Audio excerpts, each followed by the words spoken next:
अरे भावा काय झालं? अरे गाडी चालू होत नाही. गाडी चालवत आहे? कामावर जायचं जायला.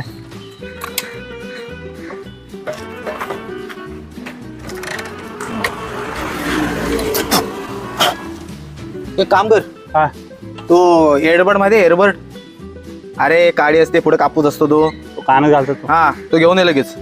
बघ तुम्ही काय ते. आणतो थांबा. हा लगेच ये. ते अरे यश ते एअरबड दे ना. हे घे, दे 1500. अरे बॉय, अरे ते कानातला मळ काढतात ते रे. असं बोल ना. हे घे. थँक्यू. खायला पाऊस आला, भाव घ्यायला कुठं मी जाऊ काय? ए दादा, अरे मी जात होतो. आपण आणले 2 आणले. अरे 2 काय करायचे आहेत? अरे उगत 4-5 दुकानं शोधली. एक काम कर, गाडी चांगल्या मॅकॅनिकल राखून घे. चल येतो.